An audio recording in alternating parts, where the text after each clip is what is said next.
1948, Farber consegue publicar pela primeira vez o resultado do tratamento dele de quimioterapia em crianças. Não era o veneno de guerra, ele foi para uma outra linha de pesquisa, pesquisando as vitaminas, porque ele resolveu estudar leucemia, que era um tumor, né, mensurável com a contagem sanguínea, então com exames de sangue. E ele aplicou em crianças as primeiras quimioterapias e conseguiu remissões parciais nessas crianças tratadas com um antivitamínico, um antifolato, né, aminopterina, e conseguiu publicar no New England essa resposta da quimioterapia com respostas temporárias em leucemia na criança. Logo em seguida, Ellen Gertrude, uma mulher, ela sintetiza 6-mercaptopurina, que depois é usada em conjunto com o remédio do Farber, né, para tratar a leucemia também. E, em 1954, o NCI decide, então, a guerra contra o câncer com essa nova arma química, né, a quimioterapia. Então, dando um norte para o tratamento do câncer, agora não mais só com cirurgia, só com radioterapia, mas com aquela arma sistêmica. E em 1952, Papa Nicolau, que já estava desde 1928, ele era um cirurgião pesquisando as células que saíam, né, do colo de útero, então na vagina das mulheres, ele descreveu um exame que poderia pegar o câncer antes dele ser avançado. Então, descrevendo o método de Papa Nicolau para o diagnóstico precoce do câncer de colo de útero. E ele provocou o NCI a fazer o maior estudo de prevenção em Shelby, no condado de Shelby, em Memphis, Tennessee. Mostrando então que esse exame poderia diagnosticar o câncer 10 anos antes dele se espalhar. Nessa época começam grandes mudanças na população, a gente começa a envelhecer mais por mudanças sociais, talvez na água, com os remédios também, para alguns tratamentos a doença que mais matava na época eram as doenças infecciosas, a tuberculose, as diarreias. Então, todas mudanças sociais levaram ao aumento, né, da expectativa de vida. Primeiro nos países da Europa e dos Estados Unidos, mas depois, globalmente, um aumento, né, de longevidade. Com esse crescimento da expectativa de vida, a mensuração do câncer também parece que aumentou. E estatísticos já alertavam um aumento de mais de 1.500% no câncer de pulmão desde 1922. Mas lembrem, ninguém sabia o que causava.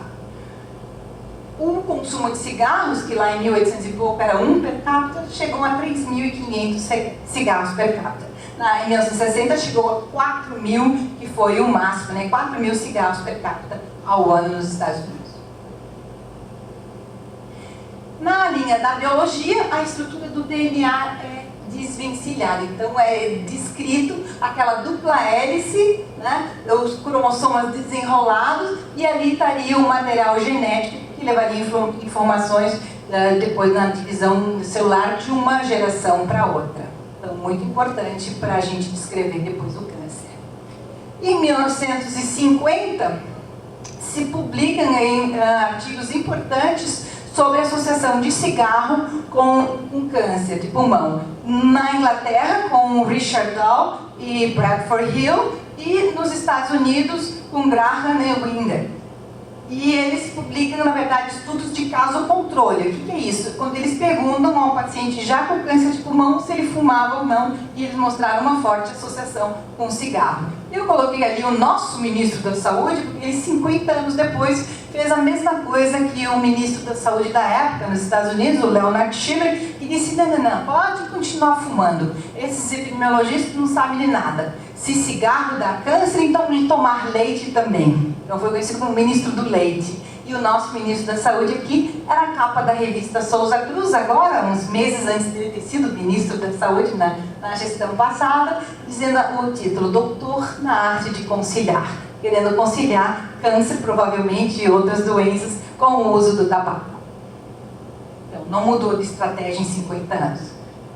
Em 1954, como não quiserem acreditar muito nos estudos caso-contores da associação entre tabaco e câncer de pulmão, o Richard Doll era muito espertinho, ele falou, não, a gente tem que repetir um estudo, fazer um estudo tipo os biólogos fazem na população de moscas e tal. E ele teve uma ideia brilhante. Olha, os médicos são curiosos, eles vão querer saber o que causa esse câncer de pulmão e vão responder ao questionário. Na época, estava se organizando o sistema de saúde lá, o nosso SUS, e ele mandou carta para quase 40 mil médicos que estavam inscritos. E 36 mil responderam um questionário que ele perguntava se fumava e não fumava, e ele esperou o atestado de óbito desses médicos. Em 4 anos, ele já tinha uma forte associação de 36 casos de câncer de pulmão que tinha acontecido nesse grupo, né, nesse corte, e todos eram em fumantes. Então, mostrando já de início uma associação de tabaco, né, com câncer, dessa vez num estudo prospectivo, né, que ele esperou o atestado de óbito dos fumantes para ver de que cigarro realmente era a causa do câncer de pulmão. A indústria reagiu, claro, estava atrapalhando, né, o negócio deles, criou o homem do Marlboro e conseguiu em 8 meses aumentar em 5.000% as vendas de tabaco. Na linha, né, da biologia, o NCI faz um grupo cooperativo com outros hospitais para fazer protocolos para leucemia. Todos estavam querendo, né, a cura dessa doença, ele resolveu fazer estudos cooperativos para ter mais paciente. No St. Jude eles começam a terapia total. St. Jude é um hospital de câncer pediátrico em Memphis, Tennessee, e onde eles até hoje, então, acho que no estudo 17, continuam esse estudo de tentar melhorar o tratamento da leucemia na criança para tentar curar talvez todas, né, crianças. E o primeiro tumor sólido, o coriocarcinoma, é tratado com quimioterapia e se consegue a cura dele. E um princípio importante que é de continuar o tratamento depois que o grosso do tumor desapareceu. Só que o médico que descreveu isso foi mandado embora acusado de ter feito experiência nos seus pacientes. Era um chinês e ele foi mandado embora do NCI. A doença de Hodgkin avançada também é atacada, né, por Devita, Canelos, e eles conseguem a cura da doença mesmo avançada com a quimioterapia. Então, em 1979, 80% dessas crianças tratadas com a terapia total desenvolvida no St. Jude, né, por Donald Pinkel, já não recidivavam mais. Hoje a taxa de cura nos Estados Unidos é de 83%. Então, aumentou um pouquinho, mas o boom, né, dos resultados foi nessa época. Então, 10 anos depois de que Doll e Hill tinham publicado o estudo prospectivo, o CORT, lá dos médicos britânicos, o governo americano resolveu levar a sério essa coisa de que tabaco era a causa do câncer de pulmão. E convidou, né, 3 anos antes, o ministro Luther Terry a fazer um grupo de trabalho e pesquisar tudo que tivesse escrito sobre tabaco e doença. E eles, depois de 3 anos de estudo na biblioteca lá, levantaram 12 mil artigos, 6 mil revistas e chegaram a um relatório lançado em 11 de janeiro de 1964, apontando de que, sem dúvida, tabaco era a causa do câncer de pulmão e até de outras doenças. Então, exigindo uma solução política, né, para essa substância. Claro que a indústria do tabaco tentou comprar a influência, né, dos senadores, tentando minimizar esse efeito do tabaco. Então, em vez de dizer, não, cigarro causa câncer, botaram cigarro talvez cause câncer de pulmão. Então, amaciando a notícia que devia ter sido dada ao público. E por coincidência ou não, foi o ano, isso aqui foi 11 de janeiro, foi o ano mais bem patrocinado de pesquisas para tentar achar vírus como causa de câncer, então tentando desfocar, né, do tabaco que indubitavelmente estava relacionado com o câncer de pulmão. Nessa época o Brasil começa a se estruturar com o Instituto Nacional do Câncer e em 1965 a IARC, que é a Agência Internacional de Pesquisa de Câncer, um braço da OMS, só para estudar essa doença. Por quê? Porque cada um tinha uma visão. Então, o epidemiologista dizia que era o tabaco, então era a carcinogênese química. Os virologistas diziam que era o vírus. Os biólogos, não, é mutação. Mas então, o que causa essa doença? Aquela nossa pergunta, né? O que é câncer? E o que causa câncer ainda estava longe de ser respondido em 1965. A IARC, então, veio para tentar dar esse tipo de resposta. Mas na Europa uma enfermeira, depois até foi estudar medicina, talvez para ser mais respeitada, começou a dizer, ok, câncer é realmente uma doença difícil, a gente tem que aceitar e pelo menos cuidar das pessoas que estão passando para uma outra, né? Estão viajando desse mundo para outro. Então, baseado nesse conceito, ela montou os hospices para aliviar e cuidar dos sintomas de quem inevitavelmente iria morrer dessa doença, enquanto no outro lado do oceano estavam tentando a cura desesperada da doença. Isso foi em 1967. E nesse mesmo ano, o Brasil tem o seu primeiro registro de câncer no Recife. Antes tinha tido tentativas em São Paulo, mas então não ainda é sistemático, é a primeira cidade isolada que consegue contar todos os casos de câncer. Nos Estados Unidos, a luta continua. Eles não aceitaram muito o conceito de hospice, seria como que assumir de que eu realmente não consigo curar essa doença. E a Mary Lasker resolveu atacar o presidente Nixon e fazer com que ele desse o mesmo dinheiro que ele deu para a NASA e botar o homem na Lua, né? Ele desse o mesmo dinheiro para a gente lutar contra o câncer. Então, para ter dinheiros para pesquisa. Então, baseado no dinheiro que foi conseguido para a NASA, claro, já se sabia da teoria da gravidade, né? Não se sabia nada da biologia do câncer, mas ele conseguiu exigir que Nixon desse o dinheiro e estruturasse uma guerra, né, contra o câncer. Então, se declara essa guerra em 1971 e ela vira uma doença politizada, cheia de filmes, cheia de capa de revista, né, e como o Love Story e outras histórias do câncer começa a ser contagiosa, pelo menos na mídia. Nessa época, o processo de carcinogênese, né, na causa de câncer, era um processo que se achava linear. Uma mutação, uma outra mutação, uma outra mutação, ao longo de 5, 10, 20 anos, e aí eu consigo fazer um câncer. Na linha aqui do tabaco, a indústria continua se defendendo, dizendo a dúvida é o nosso produto, temos que vender dúvida. Se vocês olharem a propaganda do Marlboro, que no Brasil está regulada, talvez. Na Alemanha essa propaganda foi proibida, né? Porque ela engana um adolescente vendendo ainda a dúvida que já na década de 70 eles diziam que era o principal produto.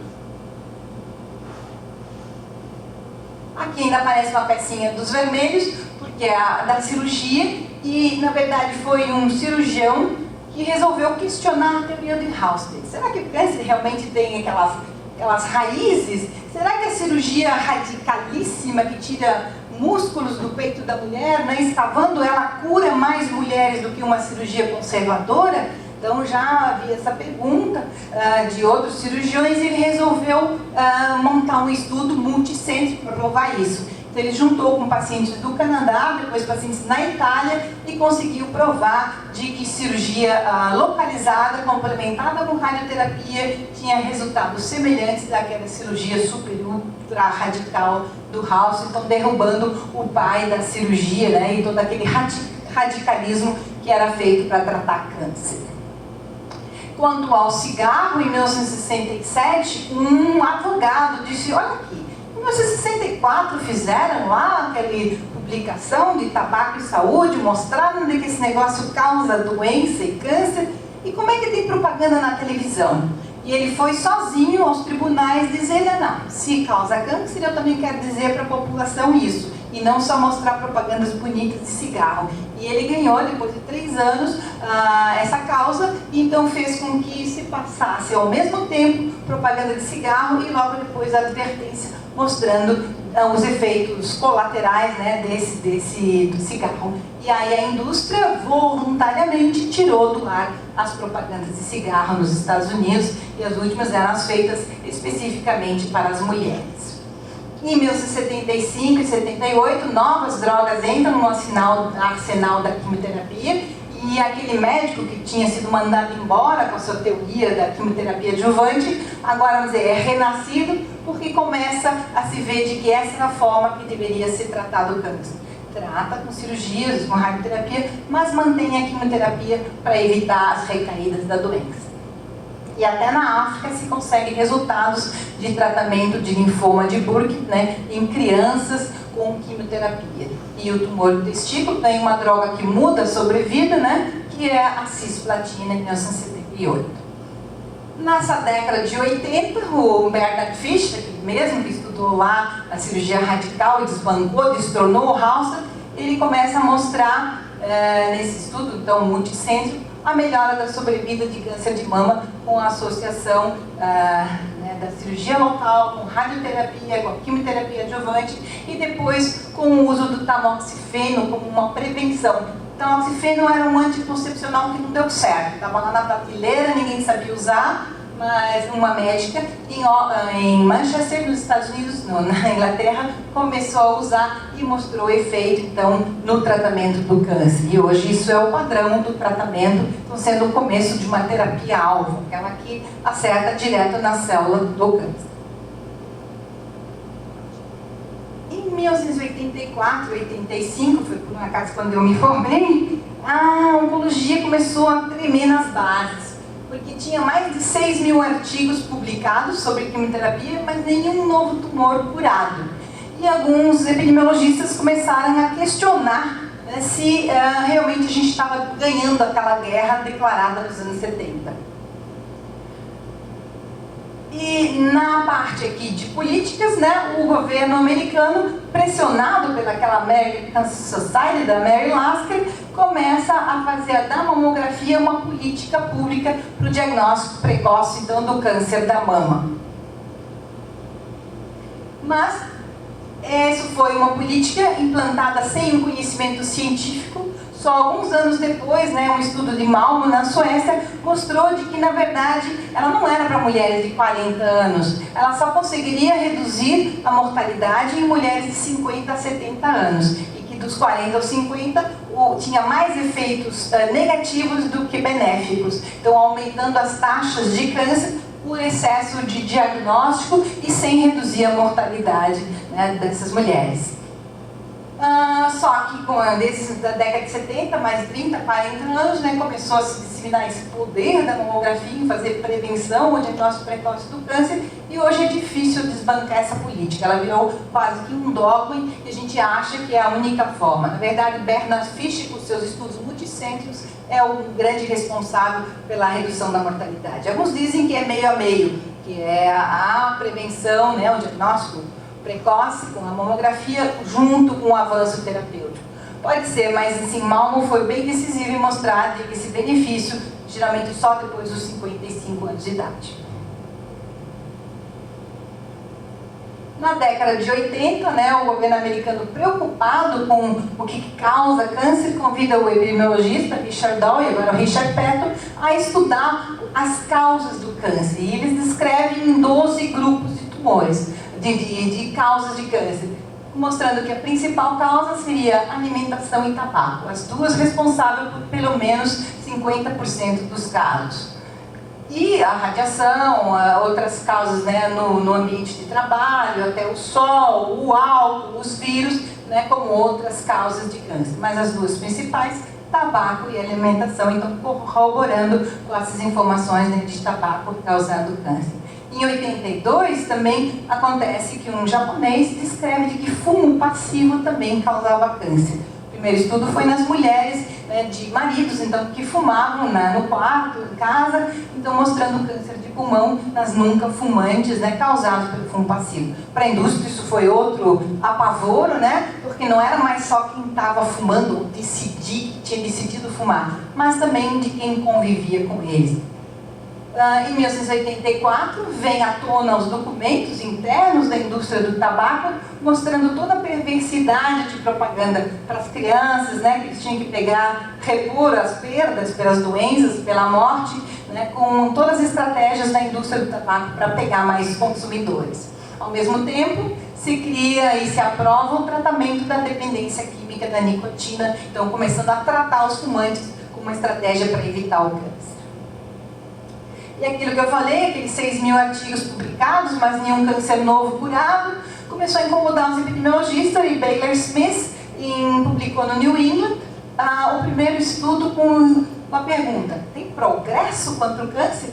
E ele mostrou que o que a gente queria, essa redução da mortalidade, mas na verdade ela continuava aumentando. E a conclusão deles era principalmente porque o tabaco continuava fazendo sucesso, apesar de 10, 20 anos antes, já aqueles estudos científicos terem concluído de que ele era a causa do câncer de pulmão. No Brasil se monta um grupo assessor para o controle do tabaco, que era secreto, né? Era proibido. Imagina um país que tem no brasão nacional, de um lado o café e no outro o tabaco, como fonte de riqueza, né? Mas aí começou a se estruturar um grupo que fez sucesso para a redução do tabagismo no Brasil.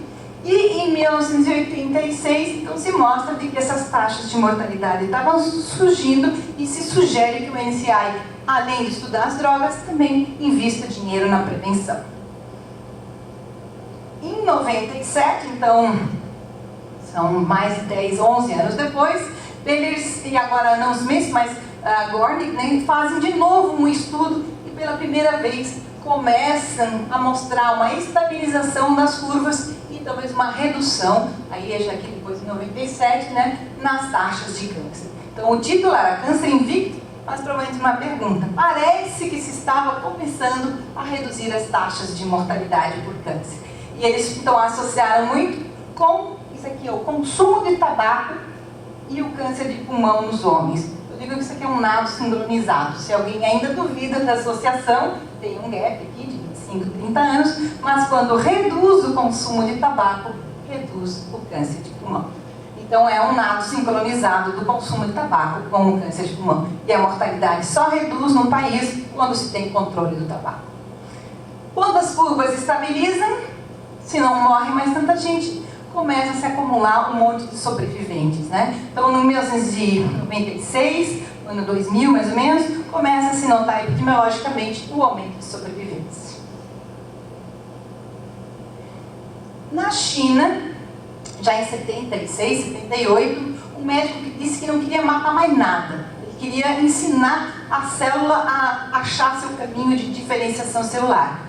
E começou a estudar a droga que veio a ser o ACA na leucemia mieloide tipo M3 e conseguiu a diferenciação dessa doença, que era extremamente fatal, e uma taxa de remissão de mais de 80%, com como se fosse uma vitamina que ensina a célula a ser madura novamente.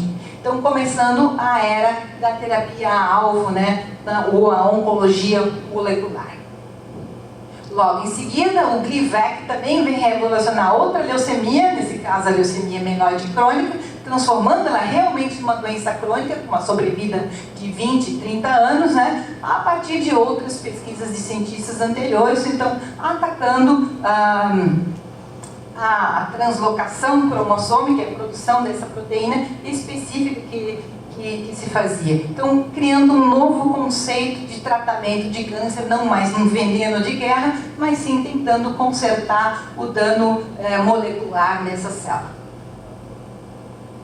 Nessa época, começou uma teoria de que, mas quem sabe a gente faz aquela quimioterapia tóxica em doses maiores, chamado megadoses de quimioterapias com resgate de transplante de medula óssea do próprio paciente, né? E se criou falsas esperanças.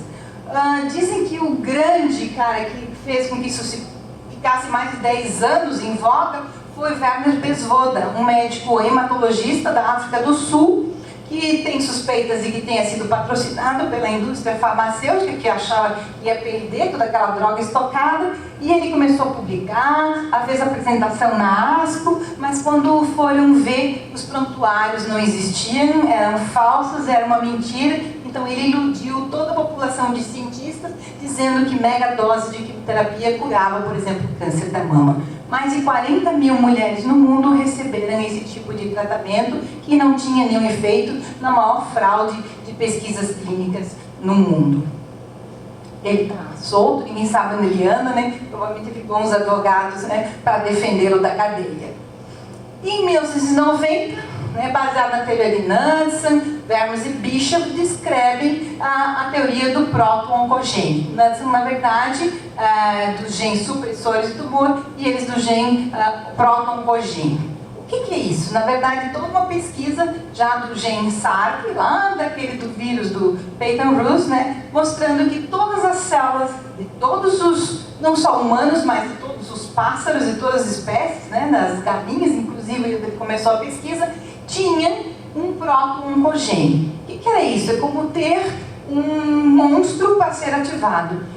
Então, todos nós podemos ter câncer porque a gente carrega esse fardo, esse funcus, né, que em grego é fardo, dentro da gente. Então, o Australopithecus já tinha a capacidade de ter câncer, e nós temos a capacidade de ter câncer porque a gente tem esse gene endógeno. E ele sendo ativado, causa o câncer. Então, é uma teoria que consegue explicar, finalmente, que o tabaco causa câncer, de que vírus causa câncer, radiação causa câncer, e então física, química, né, causam câncer. Então, pela primeira vez, a gente consegue entender essa doença.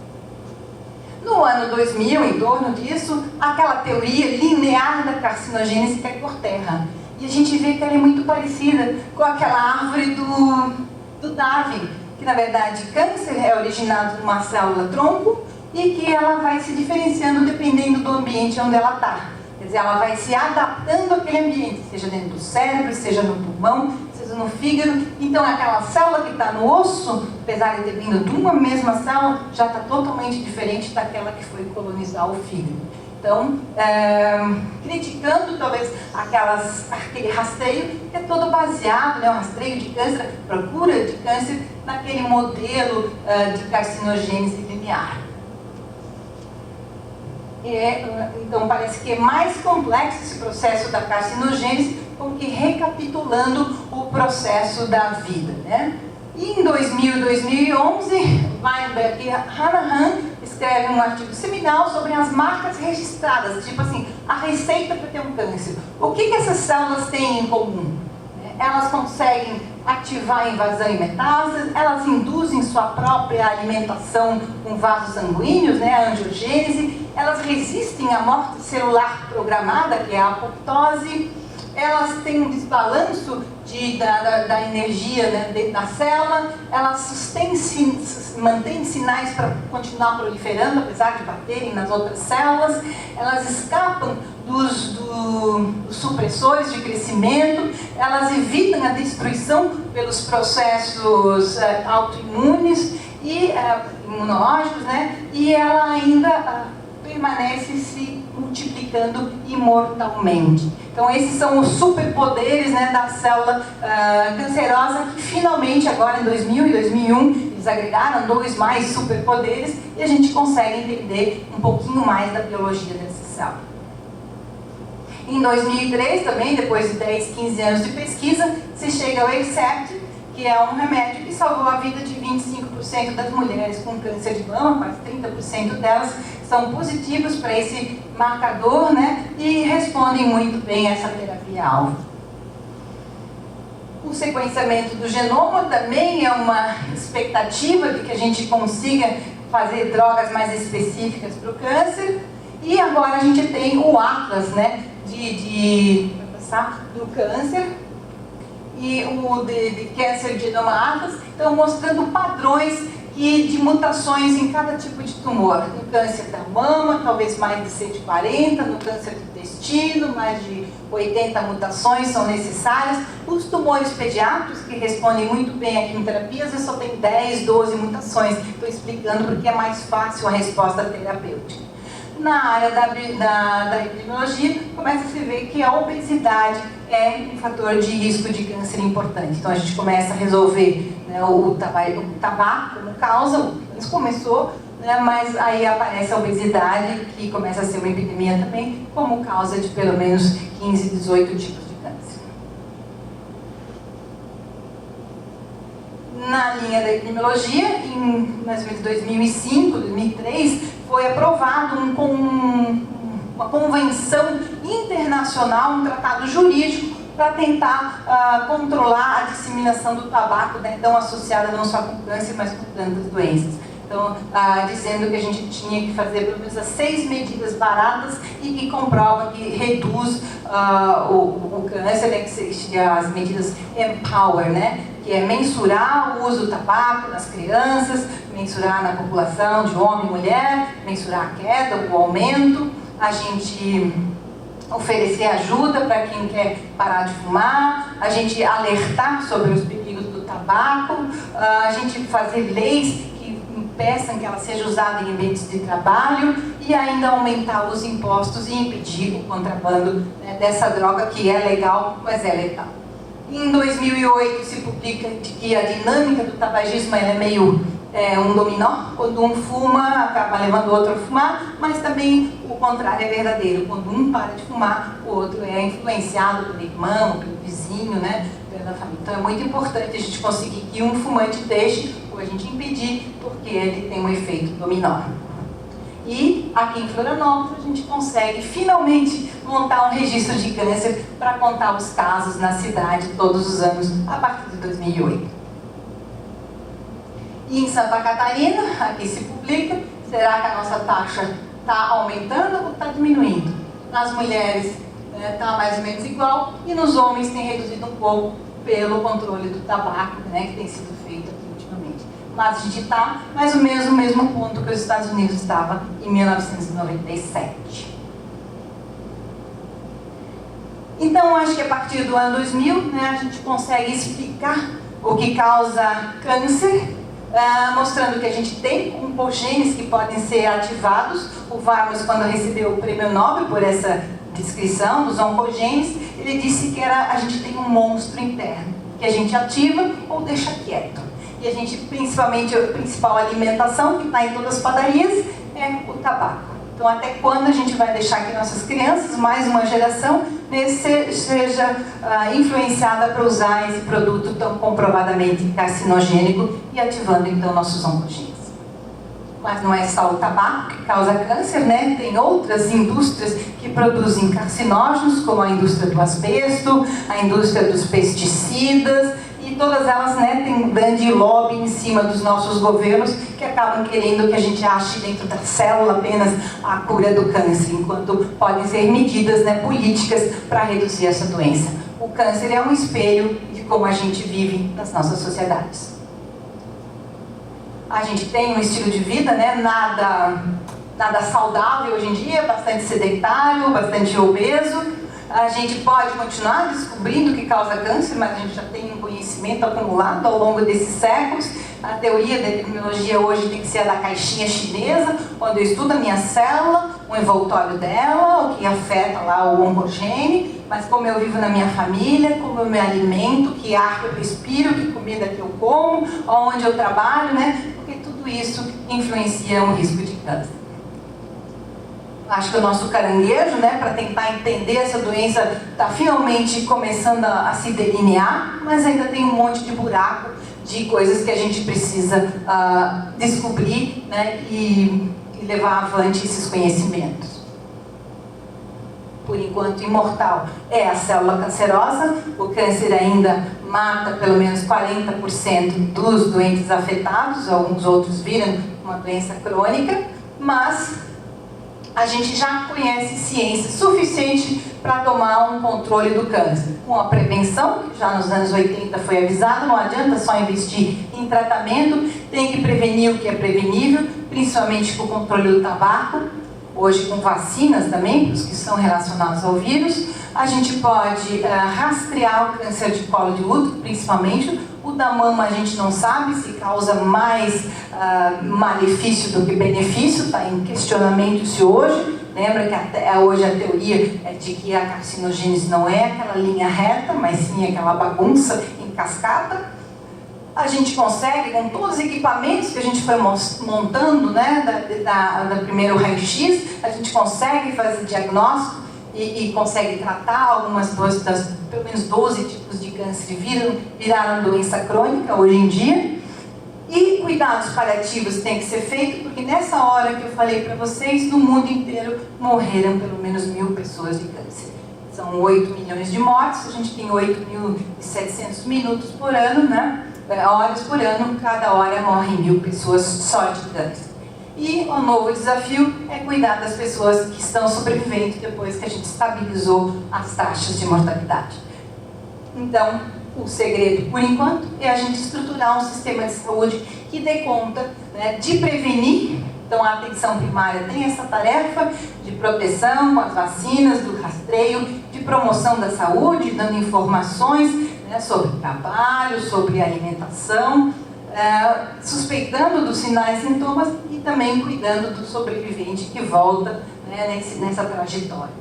Ela tem que ser articulada com uma atenção secundária, onde estão os equipamentos de diagnóstico para o câncer, né? E a atenção terciária, que são os hospitais como o CEPOM, onde se trata o câncer, se reabilita e se faz pesquisa clínica.